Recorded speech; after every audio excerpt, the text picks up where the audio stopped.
Llegó a mí porque, como en algún momento ella lo va a decir, tuvo confianza en mi profesionalismo, cosa que realmente me halaga muchísimo. Es uno de los tantos eslabones perdidos. Estuvo revistiendo para el ejército uruguayo en la dura década del 70. Entró al ejército porque tenía ganas de comer, el propio ejército le había matado un padre. Vivió en un infierno. Y ese infierno pasaron muchísimos años, y en este año del 2013, cuando precisamente se cumplen 40 años del golpe de Estado, decidió conversar conmigo, hacer un monólogo para contar lo que vio. Trabajó en la siniestra Ocoa, ahí estuvo revistiendo, repito, como soldado, y básicamente estuvo su tiempo dedicado en el enterradero de La Tablada, donde hubo un hotel para hacendados. La dictadura uruguaya instaló un enterradero humano. Los cuerpos de 9 detenidos en Uruguay y de otros 40 que fueron secuestrados en Argentina y traídos ilegalmente al Uruguay pueden ser encontrados a partir de hoy en La Tablada, donde entre 1977 y 1983 y aún después, porque la Ocoa siguió funcionando clandestinamente una vez instaurado el gobierno del presidente Sanguinetti, con su visto bueno, por cierto, los represores del Ocoa y el CID centraron sus operativos de tortura y muerte. En La Tablada, un lugar sumamente siniestro, donde las excavaciones ordenadas por el Poder Ejecutivo, además del objetivo central de encontrar los cuerpos de los detenidos desaparecidos, pueden ser una prueba de cargo en la instrucción judicial que lamentablemente la Suprema Corte de Justicia de la República Oriental del Uruguay no quiere, por su propia y sola voluntad, continuar. Por supuesto que la denuncia al mundo es eso. La Suprema Corte Uruguaya apaña, amaña, cuida, protege a todos los genocidas, dictadores de aquella época, de la década del 70 hasta el 85. Soldados y también civiles que torturaron y que masacraron. Pero no se los voy a contar yo. Quiere aparecer con un nombre de supuesto, Jenny. Pues a Jenny la empezamos a escuchar. Salida del infierno. ¿Y saben por qué lo hago? Porque para otro periodista o algún medio de prensa, no lo hice antes, lo pude haber hecho antes, hace muchos años, 20, 30 años atrás, lo pude haber hecho últimamente. Para cualquier medio de prensa, para cualquier periodista, para cualquier político, esto que yo voy a empezar a contar, ya fuera ahora o hubiese podido haber sido antes, es oro en polvo. ¿Y saben por qué se lo cuento a Rubén Sánchez? Porque es un periodista en quien creo y en quien confío. Porque es un periodista que lucha por lo mismo que lucho yo. Por el respeto de la vida humana, por la paz, por la tolerancia y por la democracia. Es el único periodista o persona pública que a mí me inspira esa confianza a lo que yo reclamo: paz, respeto, respeto a la vida humana y tolerancia. Le agradezco a Rubén Sánchez que me dé esta oportunidad de contar una historia que está relacionada con el país, con la historia de nuestro país y a la vez con mi vida. Quiero alertar a que quien busque trabajo, busque un trabajo que no le enferme la mente, que no le arruine la vida como me pasó a mí. Y voy a empezar a hablar de mi historia de vida en época de dictadura. En el año 73 integro una familia con padre y madre, una familia llena de esperanzas y de ilusiones, con muchos proyectos, de familia y para los hijos que integraban esta familia. Por un accidente, un atropello de la dictadura, la policía me mata a mi papá. Un padre que tenía muchos sueños para sus hijos, proyectos de estudio, proyectos de trabajo, proyectos de vida. Nos quedamos en la nada y en el aire, llorando, haciendo luto por la desaparición de mi papá. Sin ser militante político, fue atropellado por la dictadura. En medio de una incertidumbre por sobrevivir, nos arreglamos como pudimos. Vendimos casi todo lo que teníamos que mi padre había ahorrado para el futuro de su familia. Cuando ya nada más quedaba, teníamos que salir a buscar trabajo, porque lo único que nos quedaba era el hambre y las necesidades de cualquier ser humano. Mi madre, entre el dolor y el alcohol, cero fuerza tenía para buscar trabajo. Un día veo en el informativo de la televisión que el ejército pedía personal. Allí ingreso después de dar toda la documentación que se me exigía. Comienzo a hacer un periodo de reclutamiento en el cual me preparan para integrar las filas del ejército. Me dan instrucciones, códigos, reglamento, instrucción de guerra. Me enseñan a amar a la patria, a amar al país, a defender a mi patria, a defender a mi país. De allí salgo con buenas calificaciones por mi conducta y por mi obediencia debida al ejército, al país, a mi bandera, a los símbolos nacionales. Se me encomiendan comisiones por tener buenas conductas, buenas calificaciones. Paso a integrar el Servicio de Relaciones Públicas del Comando General del Ejército. Comienzo a hacer giras, a representar el stand del Ejército, hablando de la patria, de Artigas, mostrando mausoleo, mostrando el cerro, mostrando muchas cosas que son de nuestra identidad como país. Mis antecedentes como soldado fueron los mejores. Me envían al Emir II, Centro de Reclusión Femenino, un lugar apartado del centro de la ciudad, situado en Punta de Rieles. Allí me envían destacamentos de 15 días. Se me dice que allí voy a ser carcelera de todos los presos políticos que albergaba el país. Allí me encuentro con grandes personalidades que hoy son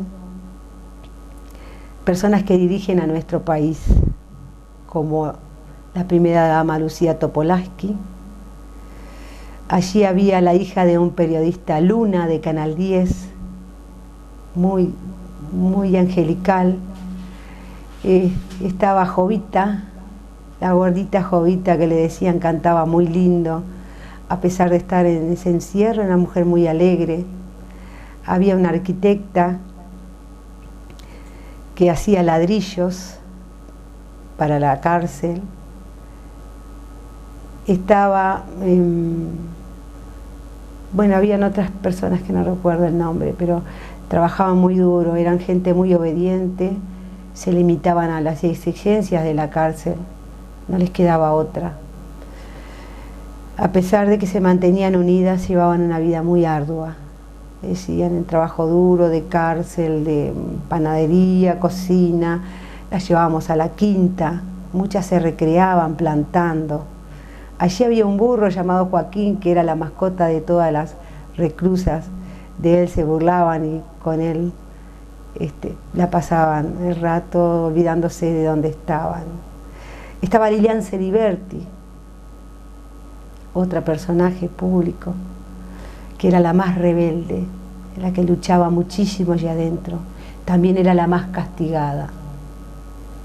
Allí pasó un periodo de 8 o 10 meses, siguen aumentando mis excelentes calificaciones como soldado, como obediencia, como funcionaria, siempre respetando el orden humano y cumpliendo con las exigencias de mi labor.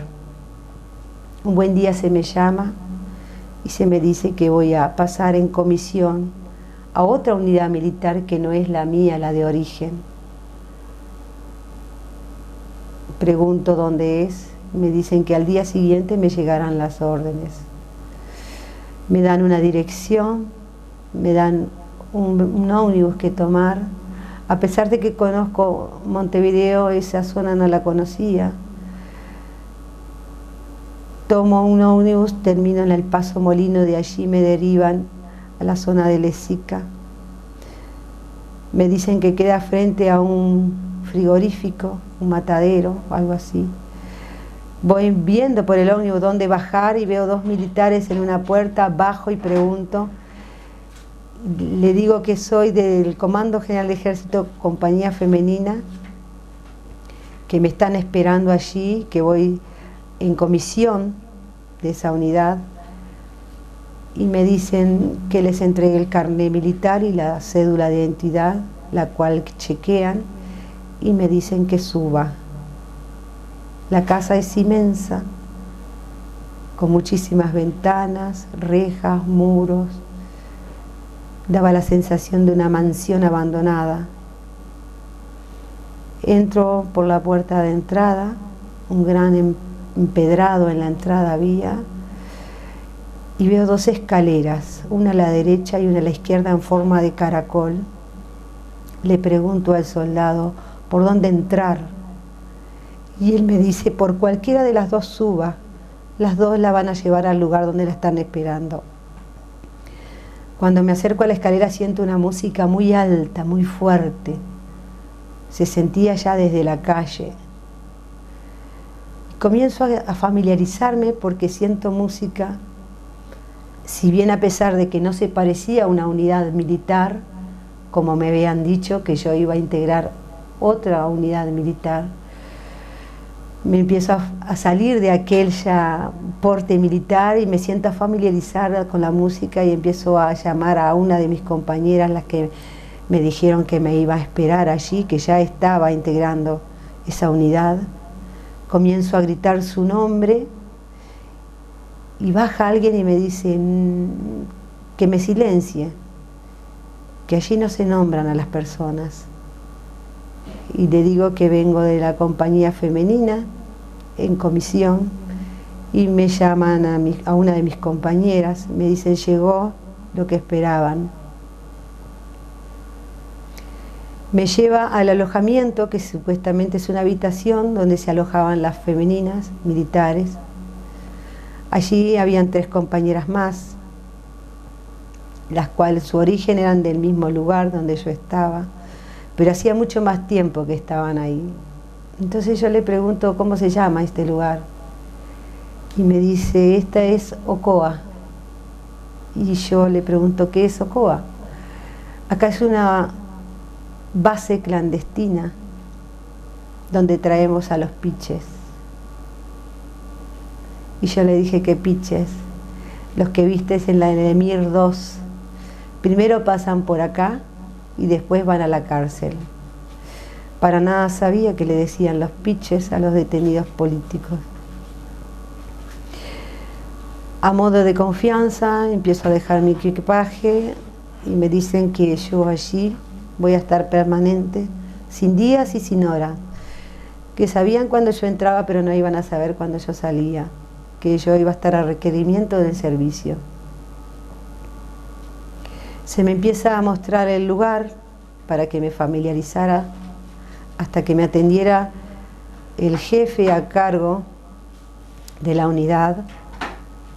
Entonces veo un gran pasillo, me dicen que allí había sido un hotel de la gente del campo, que de allí traían el ganado desde afuera, se hospedaban ahí en ese hotel y que posteriormente vendían su ganado en la parte de atrás, que todavía quedaban algo de los potreros atrás de esta famosa Ocoa. Quedaban partes de la empalizada donde se dice cómo se bañan los ganados, algo así. Los potreros quedaban algo, porque posteriormente me llevaron a ver esos lugares. Se ven un espacio, un corredor, un pasillo angosto, muy angosto, con muchas habitaciones de ambos lados. Pegada a la habitación donde estábamos nosotros estaba el baño Enfrente estaba la cocina de los oficiales, allí con un cocinero a disposición de ellos. Frente a nuestra habitación había otra habitación numerada, que no puedo recordar el número que tenía, pero allí había una detenida. Posteriormente, contigua a la nuestra, estaba el dormitorio de uno de los jefes del operativo. Seguían más habitaciones de los jefes de menor grado. Después venía una oficina, la cual era donde se interrogaban a los detenidos y se les hacía firmar las declaraciones escritas, las declaraciones que ellos hacían, y posteriormente pasaba a la división de Ejército 1. Allí estaba toda oscura la habitación, simplemente con una lámpara la cual alumbraba al detenido, quedaba en total encandilamiento. Había un grabador donde se les grababa su declaración. Después ese documento pasaba a ser a manos de un sargento encargado de los ficheros, el cual escribía a máquina toda la declaración y la hacían firmar. Me enfrento a otra habitación más, por el mismo pasillo, donde se encuentra sala de radios. Allí había un operador que generalmente se relevaban cada tantos años. Era un soldado que venía del servicio de comunicaciones. Allí quedaba destacado por 1 o 2 años, atendía las radios y operaba simultáneamente con los grupos operativos de la OCOA, que se encontraban en la calle, ¿verdad?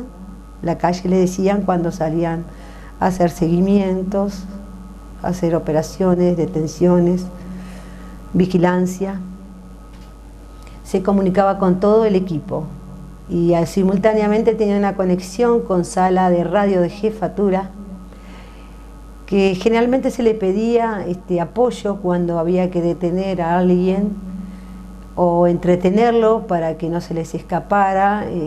Generalmente la policía intervenía cuando se lo requería OCOA por intermedio de sala de radios. Pegado a sala de radios estaba el infierno, era la sala de torturas. Arriba de la puerta había un cartelito rojo, el cual se encendía cuando se llevaban detenidos a interrogar. Me la mostraron. Había una gran barrica como las que se hacen vino en las bodegas, en los viñedos, llena de agua, con una tabla muy ancha, un tablón muy ancho a modo de sub y baja. Allí se ponían a los detenidos totalmente desnudos, casi siempre con el torso apoyado en la tabla, encapuchados.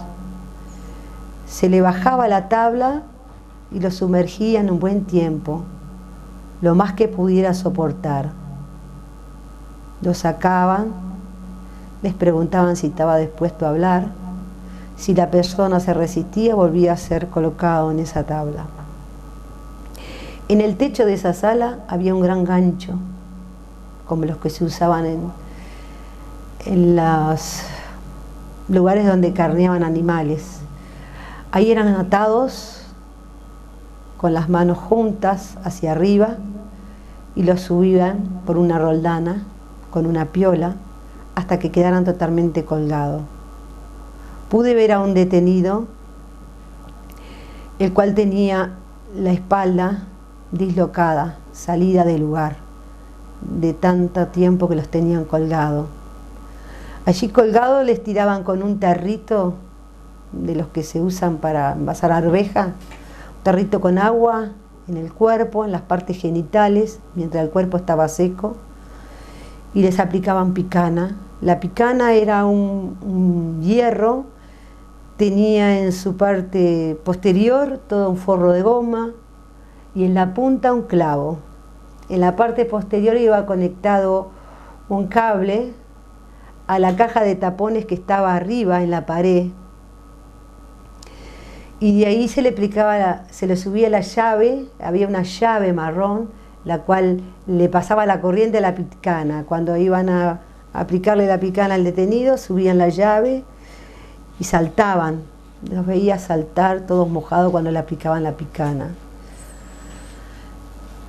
Sí puedo recordar solo una persona que vi torturar en este proceso en el que estuve allí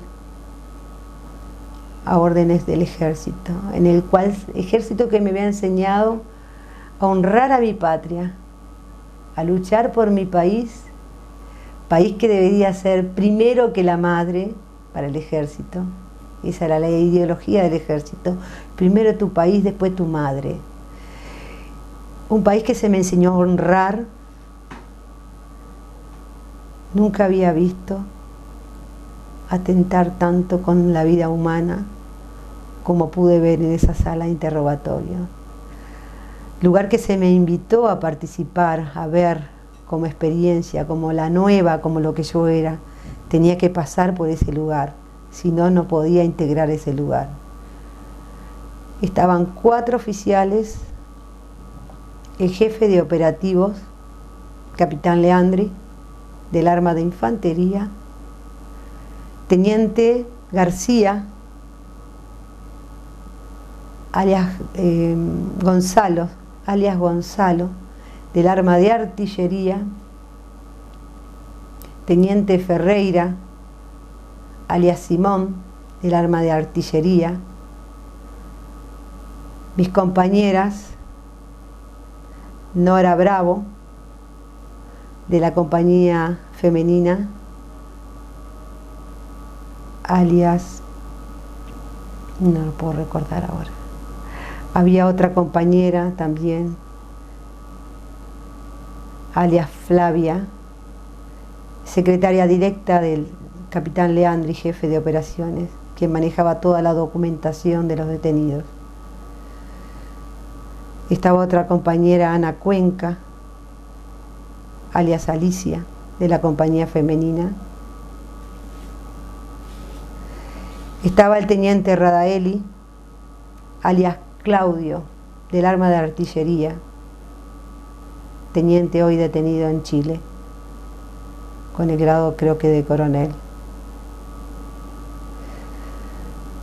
Allí tenían a una NN, como se le decía allí, en la jerga de inteligencia, NN femenina. Era una persona muy grande, cuerpo grande, pelirroja, muy bonita. La tenían desnuda, atada al submarino. La sumergían todas las veces que pudieron. Ella fue muy valiente porque nada decía, soportaba. Después la sentaron en el caballete. Y el caballete era como un caballito de madera, que le decían ellos. Era un palo colocado arriba de un caballete. Lo sentaban desnudo, a ella la sentaron, hasta tratar de que se desgarrara los genitales, la parte genital. Como ella seguía soportando, la mojaron en los pechos, en su vagina, y le aplicaban la picana. Era impresionante recordar el dolor de su cara, de su rostro, y la valentía del silencio. Impresionante ver eso.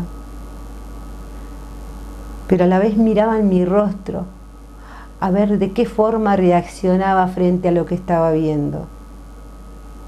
Yo no sabía si esa chica, que decían que era odontóloga, después me enteré que era odontóloga, era pelirroja, un pelo bien rojo tenía, muy largo.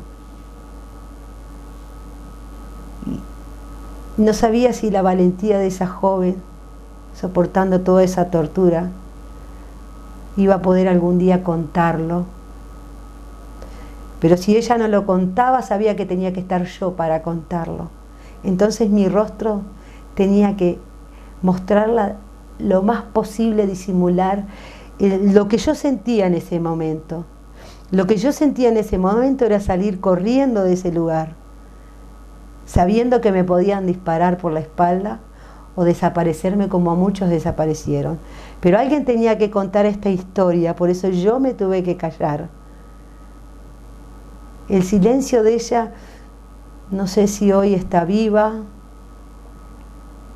o logró salir de esa situación, logró salvarse o la pudo contar, pero yo la estoy contando por ella, porque ese recuerdo lo tengo de por vida en mi mente.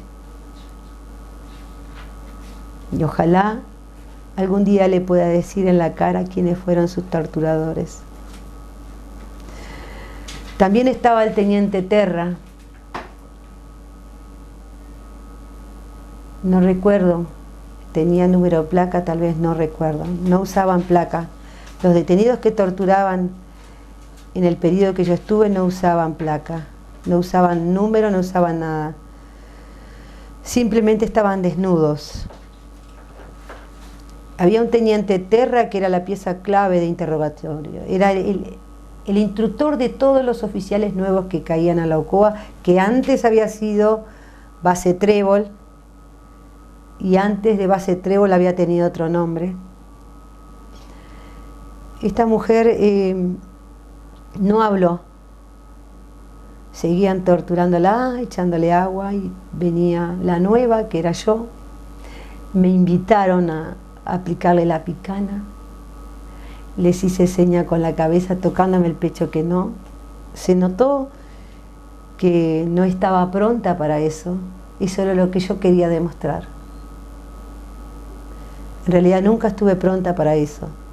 Mis compañeras, a modo de diversión, sí lo hicieron, para demostrarles a su jefe la valentía y la entrega por Ocoa.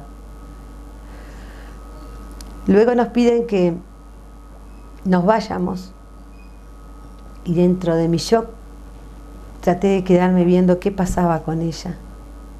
La sacaron envuelta en una capa por las mismas escaleras que yo había subido, la bajaron al celdario.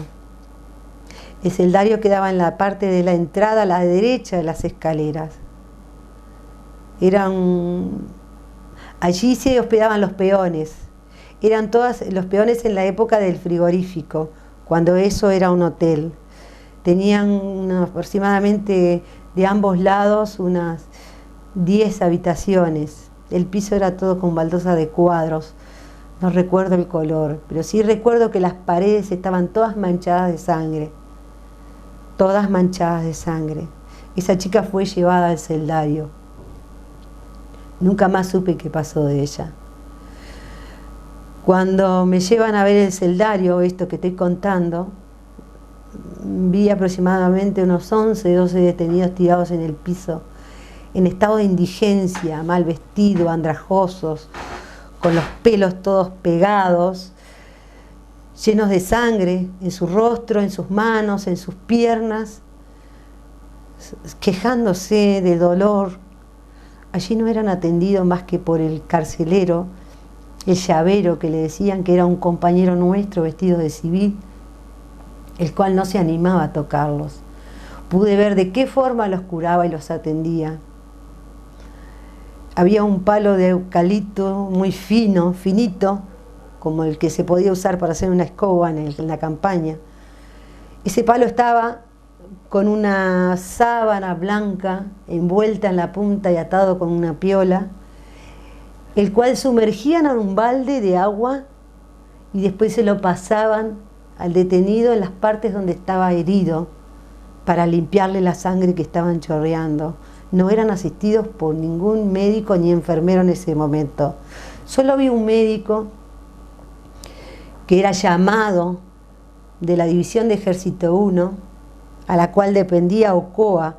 Ocoa estaba ligada a la División de Ejército 1, si bien figuraba como un aparato, un órgano coordinador de operaciones antisubversivas, en ese momento figuraba en clandestinidad, pero todo lo que necesitaba se lo pedía a la División de Ejército 1, que era quien estaba bajo nuestro dominio.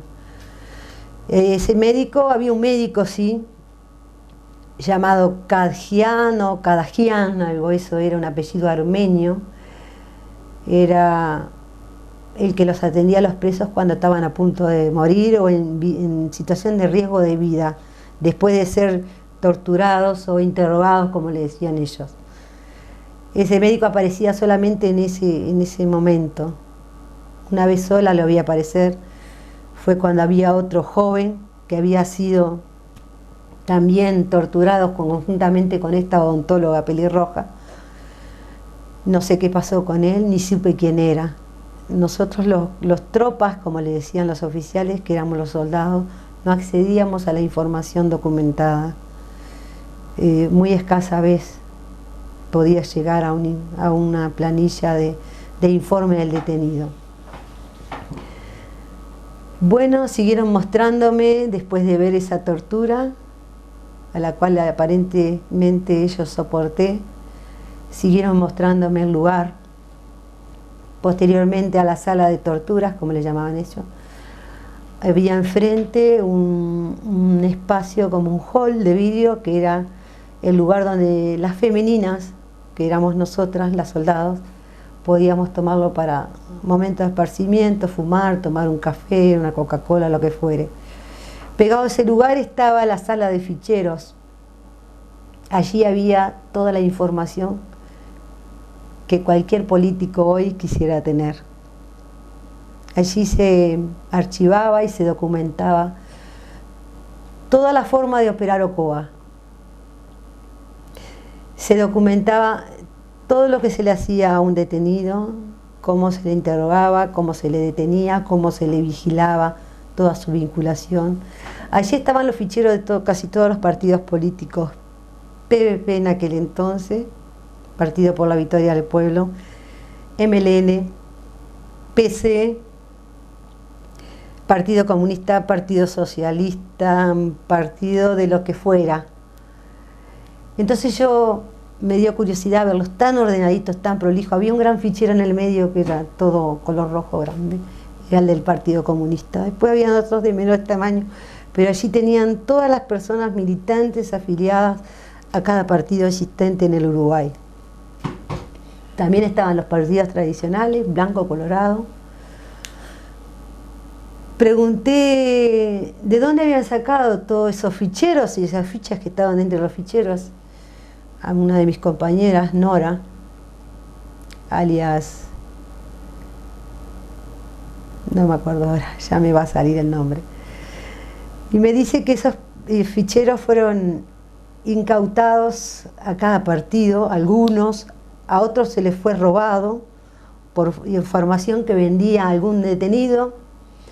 También había un detenido llamado Jorge Rojas del Partido Comunista, muy parecido, yo lo recuerdo, pero de estatura muy baja, a Jaime Ross en la forma de hablar, y tenía un semblante muy parecido a él, con una entradita en la cabeza, de bigotes. Le gustaba mucho hacer artesanía en madera, era tallador.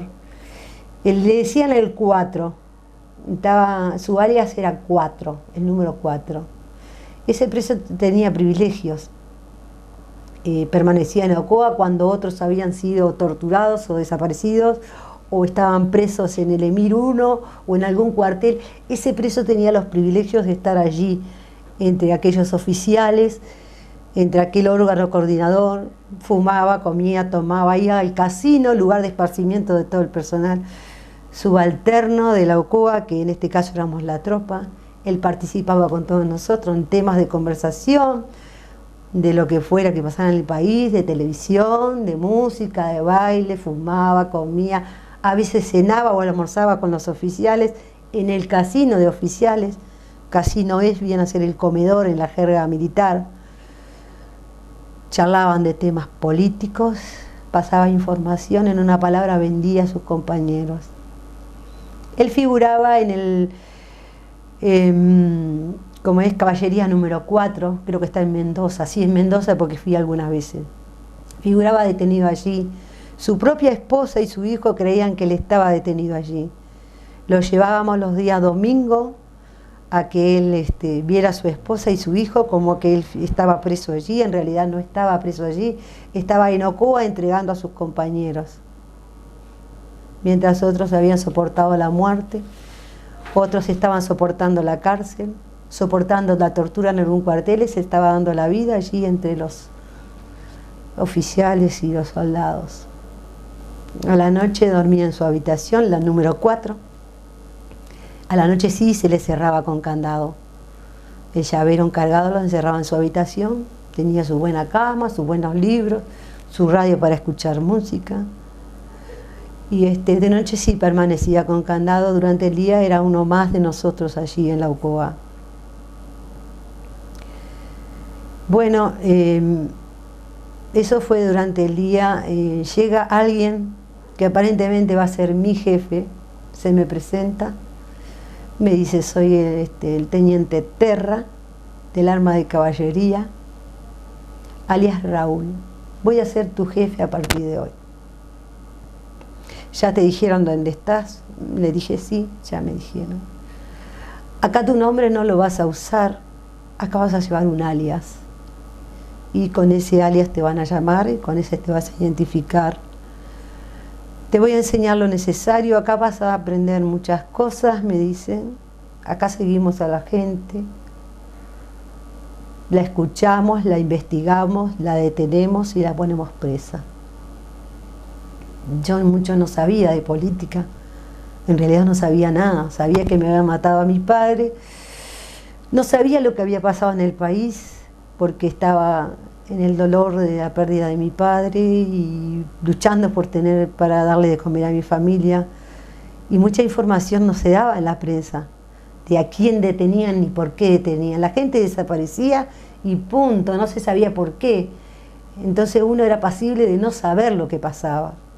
Él me dice: acá se detiene, acá se investiga, acá se tortura y acá se lleva preso. Bárbaro. Me dice: te vas a llamar Olga. Me dice: no, después no. Olga no, te vas a llamar Verónica. A partir de hoy sos Verónica. Me dio un libro, me dice: te vas a aprender todas las claves de radio, porque acá hablamos en clave. Estas claves son las mismas que tiene jefatura, con jefatura operamos. Tenemos 3 frecuencias, a veces 4. La frecuencia que yo diga es la que se va a usar. Y siempre te vas a manejar por radio. Me tuve que aprender todas las claves. Como pude, yo tenía mucho miedo. Quería demostrar que sabía y que podía sobrellevar esto adelante. Sabía que no podía echar atrás porque ya había visto demasiado. Mis mismas compañeras me habían dicho que había un sargento que había desertado y había robado información de Ocoa y le habían dado mucho dinero para irse del país.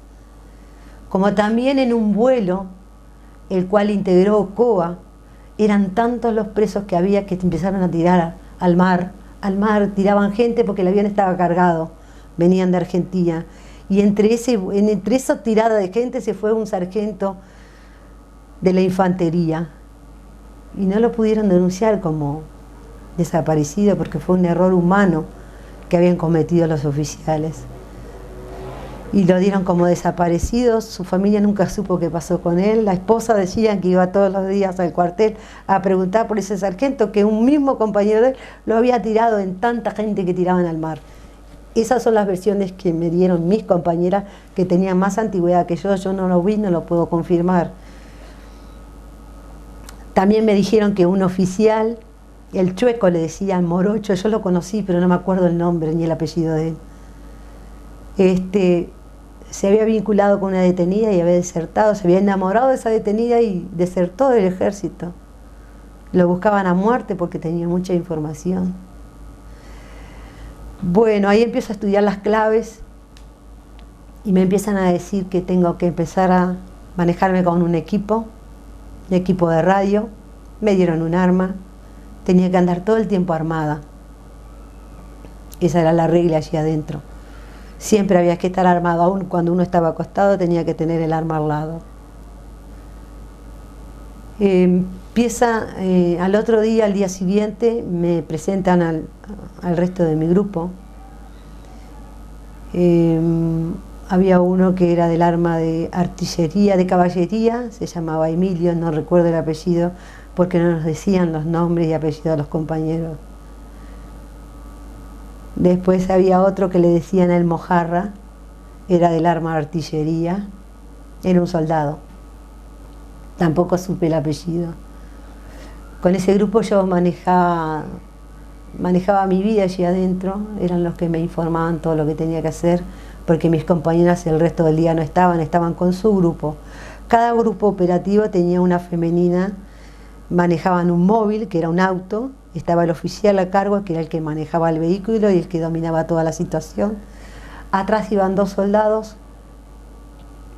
de menor grado, que éramos soldados, y adelante la femenina.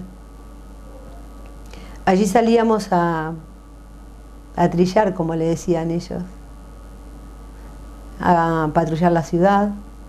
De repente salía un comunicado en radio de apuro que venía del jefe de operaciones y teníamos que ir a algún lugar. Nosotros, mi grupo ocupaba siempre la parte del cerro, Carlos María Ramírez, el cerro, Pajas Blancas. Esa era la zona que tenía asignada, donde hoy es la Ruta 1, los accesos, todo eso, antiguamente era todo campo.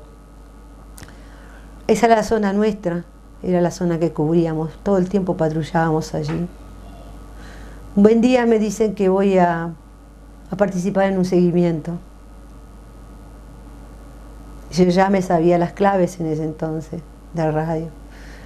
Y me bajan en 18 de julio, Plaza del Entrevero, Julio Reallove, frente a Tata. Ahí tenía que esperar un contacto que venía de Argentina.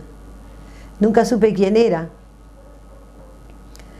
Cuando me dicen, Verónica, está tu contacto al lado, va a cruzar la calle, campera verde, pantalón azul, lo sigo, se me pierde, casi me matan, fue la primera vez que salgo a seguir a alguien y lo perdí, no estaba para eso, no podía hacerlo y bueno, un tiempo después me dicen que tenemos que ir a Parque, ¿cómo es? A la ruta, porque venía el BID por primera vez, nos habían puesto como custodia de autoridades. Teníamos que custodiar a los bancarios que venían al país, parece que iban a Punta del Este, nosotros teníamos que hacer el operativo de control en rutas. Otro día nos dicen, tienen que ir a la casa del padre de Radaeli, van a estar una semana. Fueron todos los grupos operativos, era en Atlántida, no me acuerdo dónde era, salió mucho en los medios. Allí estuvimos una semana, no sabíamos para qué habíamos ido, nos llevaban al aeropuerto todos armados, llevaban mucho más armas que lo de costumbre, armas largas, armas cortas, armas con mira telescópica en las valijas de los autos. Nunca supimos a qué íbamos. Allí tuvimos una semana. Solamente hacían asado, los oficiales salían por la noche, volvían a la madrugada, solos, sin su grupo. Se juntaban y salían solos. Al otro día volver al aeropuerto, ellos miraban para todos lados, nosotros no sabíamos qué mirar porque no sabíamos a quién teníamos que esperar. Así estuvimos unas semanas hasta que volvimos. Posteriormente viene el rey de España, nos mandan como custodia al Victoria Plaza, al rey de España. Y bueno, me toca en la suite real hacer custodia de pasillos. La custodia del rey le pide al jefe de operativos, que era mi jefe, en ese entonces del jefe de piso, que le pruebe la comida al rey, me mandan a mí. Yo no sabía qué podía pasar en ese entonces, pero estaba cumpliendo una orden, aunque esa orden iba contra mi vida, pero tenía que hacerlo. Posteriormente nos mandan a custodiar el auto de la reina, había que hacer compras, la reina iba a hacer compras, nosotros detrás de ella. También nos tocaba custodias del comandante en jefe del ejército. En ese entonces estaba Beruá, estuvo Beruá y estuvo Bonelli, también fuimos custodia de ellos. Un buen día llega Wilson Ferreira al país, Y a mi grupo nos mandan a cuidar la planta de la 30. Y nosotros estuvimos toda una noche allí, debajo de los árboles muertos de frío, tratando de cuidar la planta de la 30, no supe para qué ni por qué, con rifles con mira telescópica y visión nocturna. Nunca supe para qué cuidábamos eso. Cosas que nos van pasando en la vida a medida que va pasando el tiempo y no sabemos para qué. En ese periodo fuimos a la quinta de la División de Ejército 1, en la noche. Bajó el jefe de grupo, mi jefe, Raúl, teniente Terra, no sabemos a qué bajó. Habló con el cuidador de la quinta, eso quedaba en Pajas Blancas. No había nadie, solamente estaba él como que cuidaba la quinta, criaba cerdos. Un olor nauseabundo siempre. No sabíamos que había mucho barro, siempre barro, como en los cuarteles donde íbamos, en cuarteles de caballería, en el cuartel de caballería 6, donde están los presos ahora. Había mucho barro y mucho olor. Allí era donde decían mis compañeras que habían enterramientos, que enterraban a los piches que morían, como decían ellas. Los piches son enterrados en los cuarteles, en las caballerizas. Eso no lo puedo confirmar yo, lo decían ellas. Como también decían que alguna de las detenidas que habían estado embarazadas les habían hecho aborto y enterraban su feto en unos tanques de cal que había en la Ocoa. Desaparecían los cuerpitos de los fetos en los tarchos de cal, los tanques de 200 litros que habían allí con cal en pasta y ahí los metían. Eso es lo que decían. Y mi horror iba siendo cada vez más grande. Y yo pensaba para mí, y le hablaba a mi padre muerto. Le decía, papá, ¿dónde estoy? ¿Qué hago acá? Los planes que vos tenías para nosotros. Y yo acá, ¿y cómo salgo de acá? Sabía que estaba metida en un infierno y que no podía salir. Entonces seguí adelante. A mi familia nada sabía de lo que me estaba pasando, porque mi madre en ese entonces, su cabeza estaba en otra, en el alcohol. En el pacto del Club Naval había una gran incertidumbre, una gran inquietud en los oficiales que integraban la Ocoa. Mucho miedo se les veía. Entonces yo le pregunto a una compañera, ¿qué está pasando? Me dice, hay que entregar de apuro. Hay que entregar de apuro. Tampoco yo sabía qué estaba pasando. Y el entregar de apuro era tratar de desaparecer la Ocoa, porque nosotros nos teníamos que ir de allí.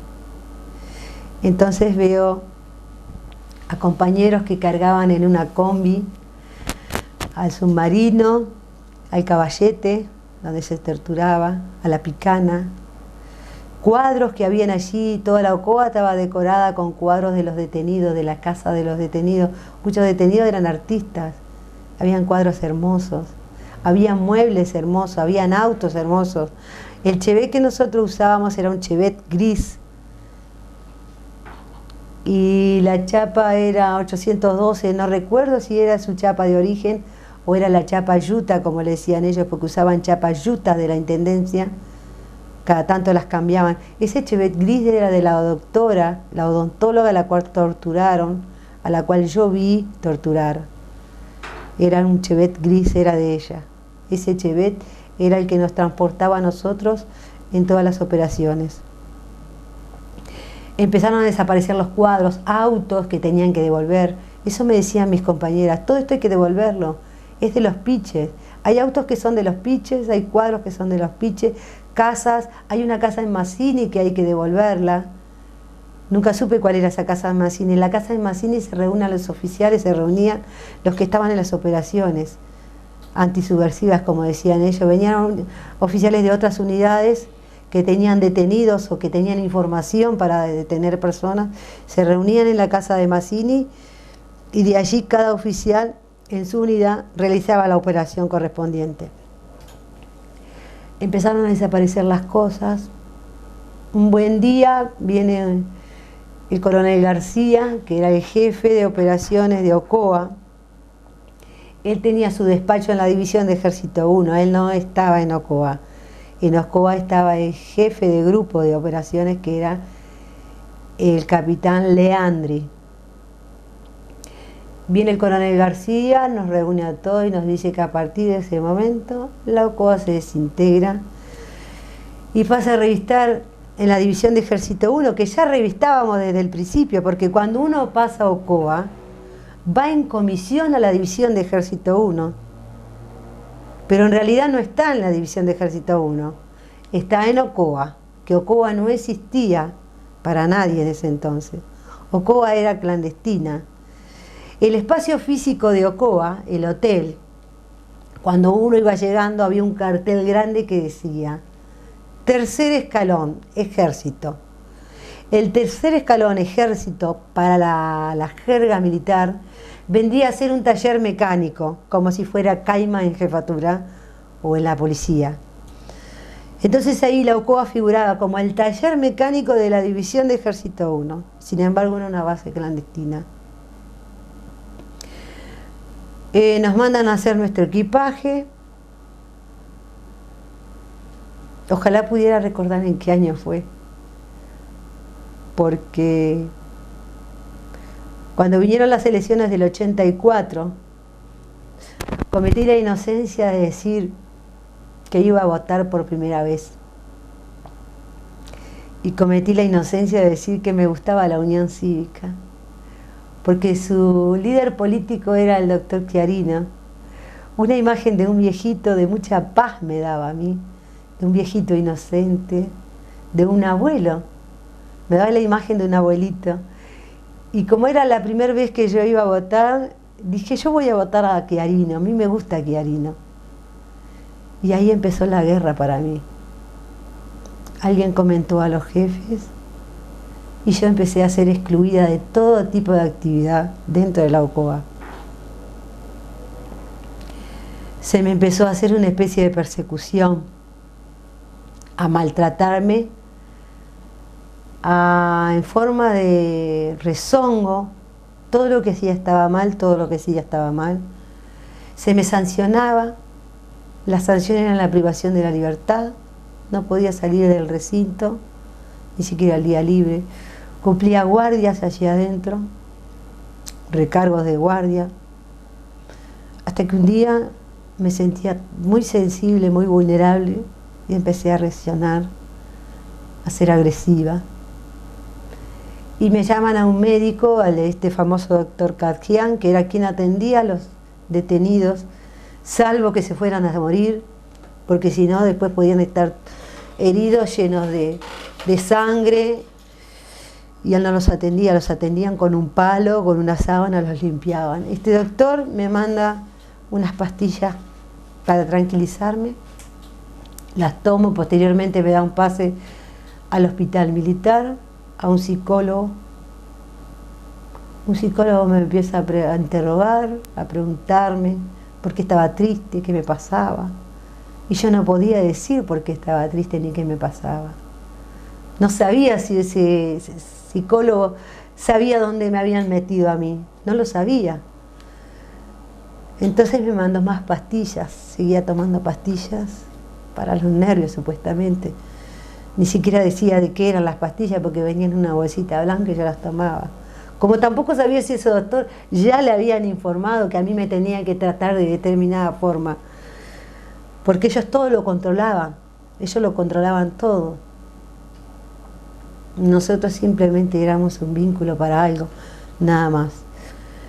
Vuelvo a la mudanza, había que sacar todo, desaparecer toda la Ocoa. Entonces mandaron a 3 o 4 soldados a limpiar, a sacar todo lo que era mobiliario, a devolver todo lo que estaba ya en un inventario que era de determinada persona que había sido detenida.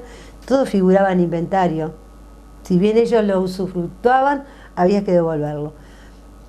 Y mandan a 2 o 3 compañeros a Calviva a tratar de tapar toda la sangre que había en el celdario, en la parte de abajo que quedaba a la derecha, de la entrada principal, pegado a las escaleras. Había que tapar toda la marca de sangre, habidas y por haber. Creo que eso estaba desde el año del primer golpe de la dictadura, había sangre de ese tiempo. Había muchísima sangre allí, en los pisos, en las paredes. Allí se pinta todo, nosotros hacemos el equipaje. ¿A dónde nos toca ir? A la División de Ejército 1. Allí nos ponen a todos como ganados. Habían reducido los grupos, ¿verdad? Algunos, los que sabían menos o aparentaban mucha ignorancia, eran enviados a sus unidades de origen. Pero a los que no podían dominar y no tenían un grado de estudio, de cultura, de nivel de estudio, a los cuales no los podían manejar mucho, los llevaban con ellos. Era la forma de mantenerlos vigilados, porque como no sabían lo que iba a pasar, ya había salido el pacto de la dictadura, llamado a elecciones, nos tenían bajo control. Yo en ese entonces seguía con fármacos, pero me mantenía con ellos todavía.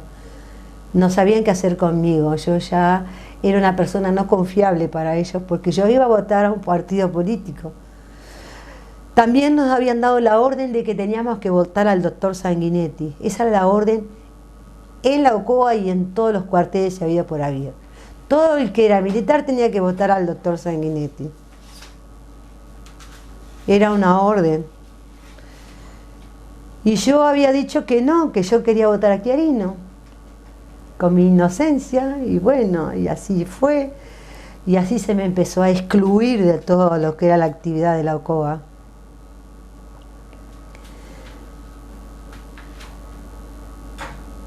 Entonces, allí nos manejábamos de otra forma, porque ya la comodidad que teníamos donde estábamos era otra. Estábamos en un garage, en la División de Ejército 1, todos apiladitos, apretaditos. Los ficheros ya no estaban, los habían guardado en el, ¿cómo es?, en el sótano de la División de Ejército 1. Tenía un sótano, y ahí están los ficheros que les habían robado a todos los partidos políticos, de los militantes políticos, que la mayoría se tuvieron detenidos. Un buen día aparece Cordero en la División de Ejército 1 a hacerme persecución. Trataba de que yo intimara con él. Yo no sabía quién era. A mí me habían mandado, como ya no tenían trabajo para mí, a trabajar de secretaria del coronel Pomoli. La actividad mía era pasar el tema de los tipos RAIP o competencias de caballería. Tenía que pasar informes escritos de todo lo que era material de carreras de la caballería. Pero el señor Cordero insiste en hacerme la guerra. Bueno, me lo tuve que aguantar, me sancionaba, me destrataba. Y lo tuve que soportar.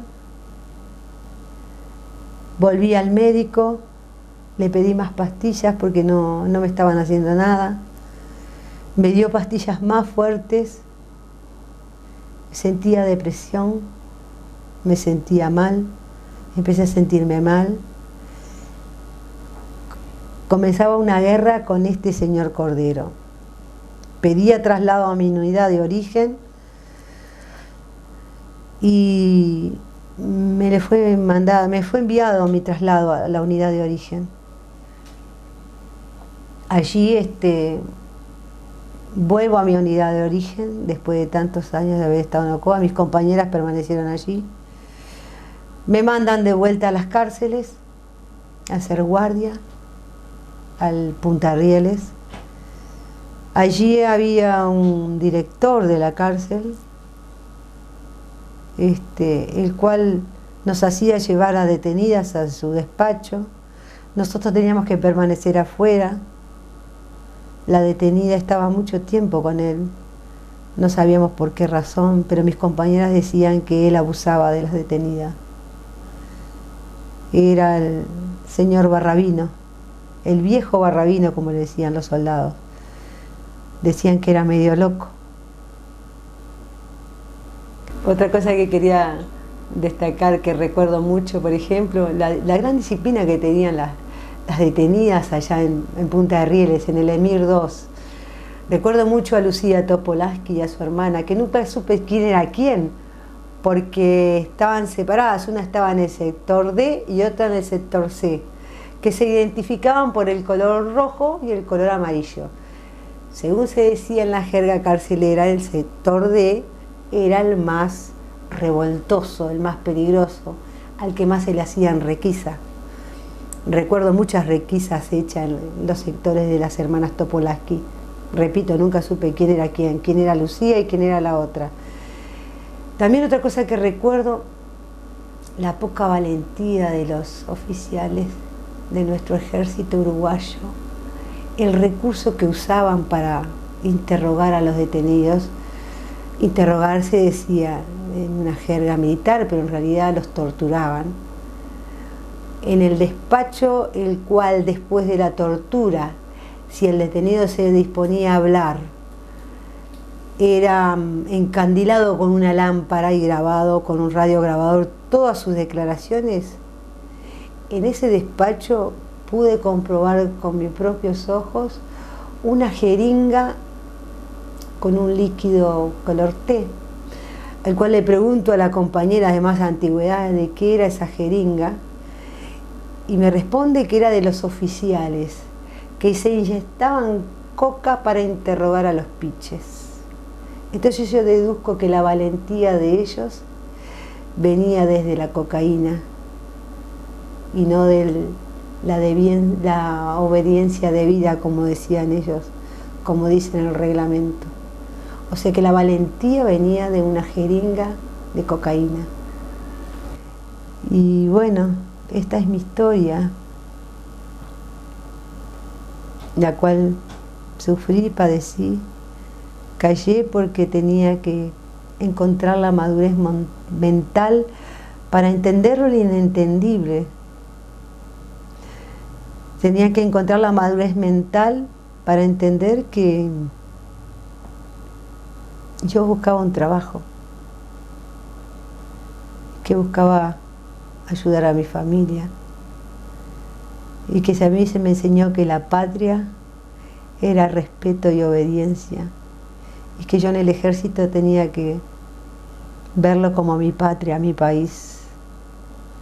Y sin embargo terminé viendo cómo se degradaba a un ser humano, cómo se le quitaba el derecho a la vida a un ser humano. Terminé experimentando cómo se me degradaba como ser humano y cómo se me coartaba el deseo de expresarme y de poder elegir. Y esta es mi historia. Ojalá le sirva a alguien como ejemplo para cuando busque un trabajo y no permita que le violen su salud mental y su derecho a la vida y a la libertad.